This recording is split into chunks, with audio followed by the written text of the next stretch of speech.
It still hurts to look at how much we have lost in a few hundred years. So many relatives that are no longer here. We all know how we got here was written on the wall. There were pictures of white men with too much power to destroy all across the hall. But you wonder, how did we get out of these harmful ways? How did we rebuild our dignity, community, and restore landscapes? Looking for answers, I had to ask some hard questions like, does my own work help my neighbors, the soil, my street, society? If not, isn't it good to stop production and rebirth our work ethics? After all, it is what we do every day that normalizes our relationship to everyone and everything. So contrary to what was instilled in us through fairy tales of adventure, conquest, and action, the change didn't start with production, but with retraction.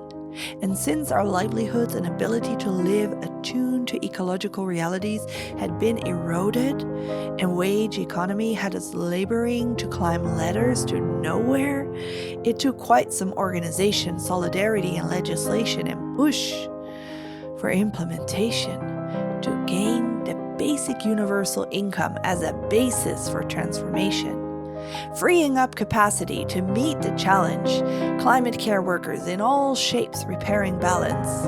See, on a broken planet, there is one permanent job opening. We needed healers of all sorts to guide us through processes of restoring. This essential work, this care work, is taking place in gardens, in creating free public transport, energy, architecture, schools, and hospitals. We finally humbled ourselves to all become cleaners and to stop trashing places and other people.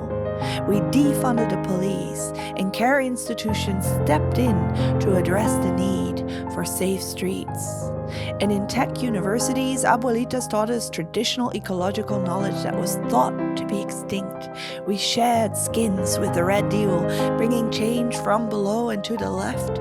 With rights for Mother Earth, indigenous-led governance was needed to reorient our concept of working for good, not for better, because restorative balance required us to let go of reaching for the top and instead reach for enough.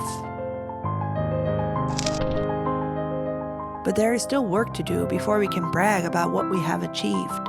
Politics and business of mass destruction is still feeding off crises. While bosses make billions, employees get fired or need 2 or 3 jobs. The fight is fierce, but as we dismantle toxic systems and build back with dignity, together we make history.